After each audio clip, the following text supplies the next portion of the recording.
Oh, hey, welcome back, everybody. And we are going to start the last bit of this chapter. That's right, you heard it here first. Last bit of the chapter. So buckle up, because it's really not going to be bumpy. This is actually not a really difficult thing. It's like pouring water in buckets, what we're going to be doing here. So last time we learned about equilibrium, right?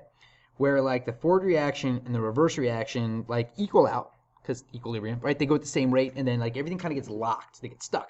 The amounts or the concentration stays constant. Forward reaction equals reverse reaction. Equilibrium, everything's happy. Until things are not happy, and then equilibrium gets all shifted around and messed up until things get happy again. Then everything's all equal again, which is exactly what we're going to look at today. Is once we have a system at equilibrium, we can actually mess with it. We can tweak it. We can like make it go a little more to the forward side. We can make it go a little more to the like reverse direction. We can mess with the system at equilibrium to get it to do what we want, which is kind of awesome. So, without any further ado, may I have the lovely pleasure of introducing you to LeChatelier. LeChatelier's principle. So LeChatelier, if you can believe it, was a French dude from like, oh man, where was LeChatelier from? Like way long ago. In France, and he came up with this idea, because this is back when they were like just learning about equilibrium, right? And so here's the thing. I want you to like memorize this. I want you to put this inside your noodle. I want you to be able to spit it out when I'm like, hey, what's LeChatelier's principle? You just like say it, okay? It states, if a stress is applied to a system at equilibrium, equilibrium is going to shift to relieve the stress and find a new equilibrium. Got it? Okay, so what is a stress? Any kind of change in temperature, concentration, or pressure. And here is what I want to do. I'm going to do a little thing, okay? Okay, I'm going to do a little bit of a drawing. And I'm going to draw all of LeChatelier's principle here for you. And like you're going to get it, and it's going to be brilliant. So I'm going to do a thing here, okay? So what I'm going to do is I'm going to draw a couple of buckets. I'm going to draw one bucket right here. I'm going to draw another bucket over here, and I'm going to drill a little hole in the buckets. That's a really bad bucket, man. Okay, and I'm going to connect the buckets by a hose. There, 2 buckets. Got it. And now what I'm going to do is I am going to here's a good color water. I'm going to fill these buckets with water. Right? And because they're connected by a hose right across here, like the water levels are equal, this is our model of a system at equilibrium, right? There is still a little bit of water kind of meandering its way through from left to right, and there's still a little bit of water meandering its way from right to left. You know, the whole like dispersion thing and like entropy always increasing, things get mixed up, you know, kinetic molecular theory. Anyway, so here is the big question. What would happen if I took a bunch of water and added it into this bucket here, right? The question is, so I added a bunch of water, right? So now the water level is going to be up here because I've added something to the left. And when I add something to the left, what direction will the water flow inside this little hose inside the bucket? Well, if I add something to the left, the water is going to flow to the right. Yeah, and it's going to do that until a new and happy equilibrium is found. Does that make sense? So we had a system at equilibrium. I added a stress, which is basically by adding more, and it shifted, right? So if I add something to the left, right? If I add to the left, it's going to shift to the right. Now, the exact same thing, only completely opposite, right? Is like let's go back to our beginning here. I'll put some water here, gonna put some water here. But now I'm gonna add water to this side, right? Pouring a whole bunch of water into that side. Well, what's gonna happen is water is gonna flow, right? It's gonna start way up here. Water is gonna flow from right to left, right? So if I add it to the right, it'll flow to the left. How long will it flow to the left? Well, it's gonna flow to the left until it finds a new state of equilibrium. Does that make sense? That's LeChatelier's principle, man. If you add to the left, it'll shift to the right until it finds a new equilibrium. If you add something to the right, it'll shift to the left until it reaches a new equilibrium. Same thing, again, only totally different. If I take something out of the left, right? So this time I'm going to like lower the amount. I'm going to take away, so it's going to be way down here. So if I take away from the left, what direction does water flow inside the pipe? Yeah, man, it's going to flow to the left until boop, a new state of equilibrium is found. Does that make sense? And again, same exact thing. Oops, let's get rid of this down here. Only on this side, if I take away from this side, right? If I lower the concentration of something on the right, things are going to move towards the right, right? Until we find a new and happy equilibrium. And when that's and then it'll be like same things as before, equal both ways. That's the entirety of LeChatelier's principle. The only thing that's a little bit different is like stresses here. So the stresses are going to be a little bit different. So stress, right? And like when we're talking about LeChatelier's principle, a stress is a change, right? It is a change in temperature, concentration, or pressure. However, that being said, they're all kind of the same thing anyway, right? So changes in temperature, concentration, and pressure, all these three things are kind of like just different versions of changes in concentration. We're just taking something out of the bucket or we're putting something in the bucket.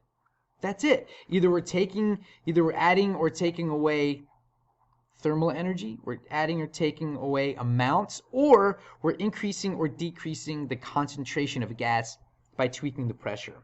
It's all about either adding something to one side or taking stuff away from one side. That's all it is. Got it?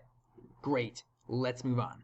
So because everything is basically related to a change in concentration, let's like start with that first, right? So a change in concentration is like an increase or decrease in concentration, and it's going to shift the equilibrium, right?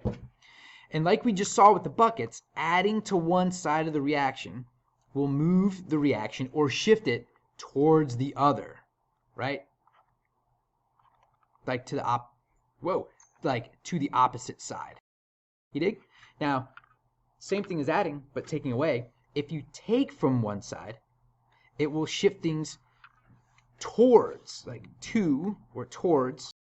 that side. And so here's like a really basic example here of like a very generic chemical equation. A plus B is at equilibrium with C and D. Now if we add A or B, if we either one, we add A, we add B, either one of those reactants, if we do that, what direction will it shift? It will shift to the right. Or another way that they like to say it, it'll favor the forward reaction. What you need to know is it's going to shift everything off to the right. The whole state of equilibrium is going to move over here. Because when you add something to the left, it'll move off to the right. It's just sort of like filling up this bucket. It'll flow to the other side. Now, same thing. On the other side, if we added either one of the products, it's going to shift things to the left. It'll favor the reverse, right? It's going to favor the reverse. Awesome. Now let's think about taking stuff away, right? If we take away, like if we take B out of it, like if we could dip in a magical ladle and scoop out some of B or scoop out some of A and just like make it go away. In other words, take away from the bucket on the left, it's going to flow towards the left because we took some out of that bucket, right? Same thing again, like same idea. If we take away either of the products, get rid of the C, get rid of the D, right? We're removing stuff from that side, from the product side. When that happens, you're lowering the product side, and so it'll flow in that direction. Or, oops, my bad. That way. It's going to flow to the right. It's going to flow towards the product end, because we lowered, like if we take stuff out of this bucket, everything's going to shift towards that side to sort of like fill it back up and make it nice and even. You dig? Now the reality is with a chemical reaction, your reactants and products might be like this, or let's use this. And so if you take some away, it just shifts to get that same ratio. It's going to go for that same ratio, not necessarily even. The bucket is just to help us understand what direction things will go, but the concentrations are still going to be like weird and at whatever ratio that particular chemical reaction decides. Now, if you guys get and like if you guys can wrap your brain around how concentration works, you're good for the rest of the show, because everything else is just like a different way of affecting concentration. And if you can go back to that bucket, like the bucket thing that's connected by a tube, that's how concentration works in a system at equilibrium. So everything can be broken back down to concentration. Concentration works just like two buckets connected by a hose. Now, how is it that concentration and temperature can be the same? Easy. We treat temperature and heat as if it was any other reactant or product. We treat energy as if it was a thing, like a reactant or product. So if something is endothermic, heat is here on the left-hand side. So if you add heat, if I heated the system up, that's basically adding something on the left-hand side. So it will shift it to the right. Right? Because it's endothermic, it's gathering up heat. I'm literally adding more reactant. Now, if I do the opposite, if I cool it down, if I take heat away, it's actually going to shift things towards the left. Because if you take something away from this side of the bucket, it's going to flow out there. Now, you guys know how this goes. Now, if it's exothermic, heat's over here. So if I heat this thing up, I'm adding something to the right-hand side or to the product side. So if I heat it up, it'll shift backwards. It'll favor the reverse reaction. And if I cool it off, right, if I like take away heat, it's going to favor the forward reaction if I cool it off. Right? So the trick with changing heat and temperature is you got to find out if it's endothermic or exothermic. Right? And then I like to write it out kind of like I write heat in it, and I put a little star up there so I know where the heat is. And you treat it just like any other reactant or product. So if you're adding heat, it's like you're adding something here. Right? And so it's going to shift it in the other direction. There. Does what I just said make sense to you guys? Does that make sense? Are you listening at all? They're not paying attention. Never mind. No. All right. Yeah, I know, right? So anyway, let's look at this really random and ridiculous chemical equation that you probably have never seen in your life and probably never will again. Who cares? The idea here is we need to answer this question, because you may see a question like this again.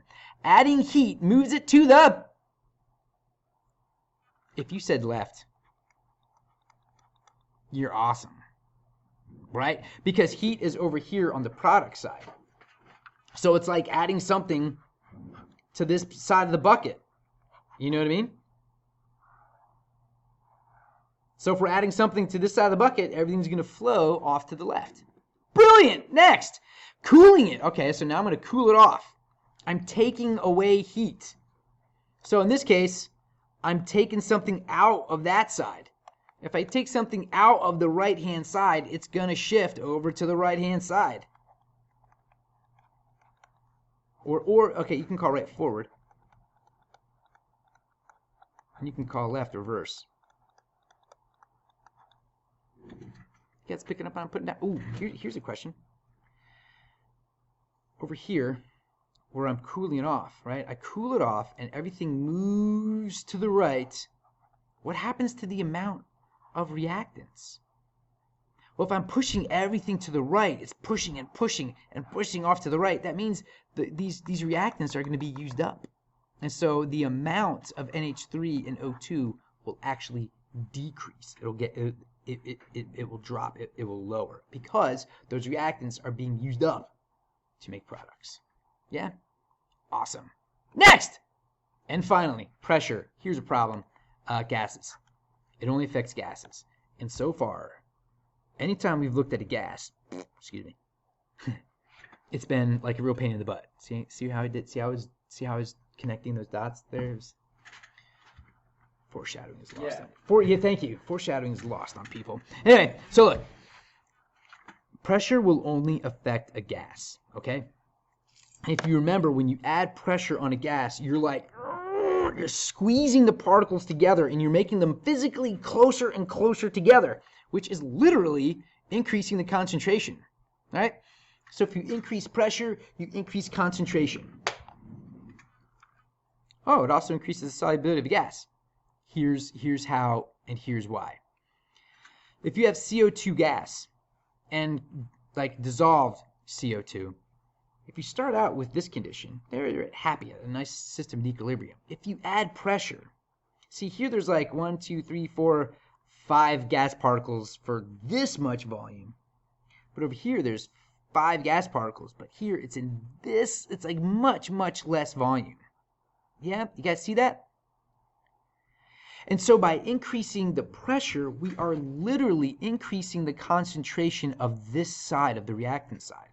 So it will force things to move to the right because there's just more concentration of gas particles above the surface of the liquid. By compressing those gas particles together, you make them physically more concentrated. So the balance will shift to the right.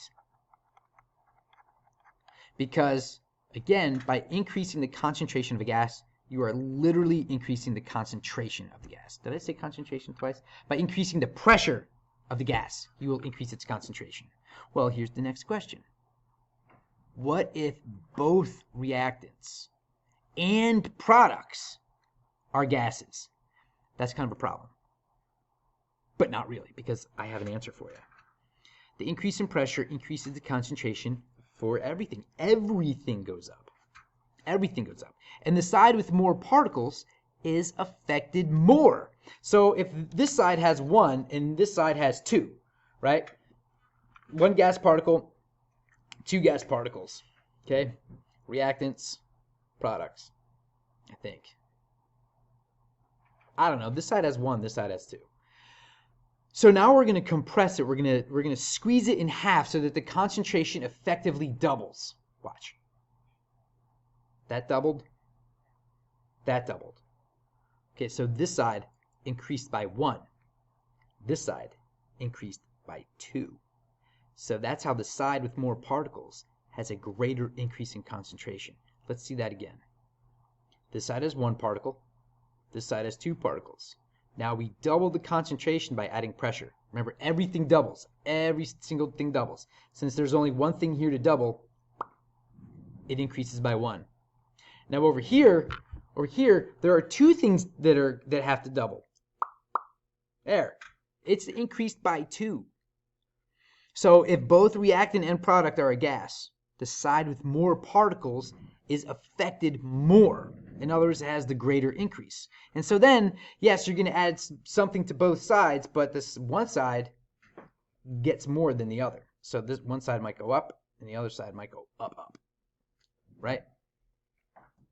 So an increase in pressure favors the reaction. Ooh, this is a good Regents term. In other words, it just moves toward the side with fewer particles. So that means that the side with more particles has a greater increase, and it will flow away from the side with more particles and towards the side with fewer particles. And here is a little picture of how this works. Here we have ammonia and hydrogen, right? Oh, and it's at equilibrium, nitrogen and hydrogen at equilibrium with ammonia. This is a system in equilibrium called the Haber process. So if we look at this, over here, the reactants have 4. There's 1, 2, 3, 4 reactant particles, and the products have 2. 1, 2. So now we compress it in half. So we have literally decreased the volume by half, which doubles the concentration. So the reactants started at 4, they became 8. That's plus 4. Went up by 4. Now the products have only 2 particles. Because they doubled in concentration, they went all the way up to 4. So the difference between 2 and 4 is plus 2. Right? So that means that the reactant side has had a greater increase in concentration. And so if we increase this side more, it's going to move to the side with fewer particles. Got it? Great. Now, if there's an equal number of reactants and products, then they're both affected the same, they both increase the same, and the equilibrium itself is not affected at all. Dig it? Dug it. We're done. No, really, like that's it for the whole entire chapter. Like that's it. I know. We're done. Like already. June's going to be here in like a week. I swear to God, if it keeps going like that. So listen, you guys have a super awesome day. Make sure you write these and upload them. I'm looking right at you, the people who aren't doing it. Anyway, have an awesome day. See you soon. Oh, also, don't forget to like and subscribe. I got to retire on something, so hook a brother up.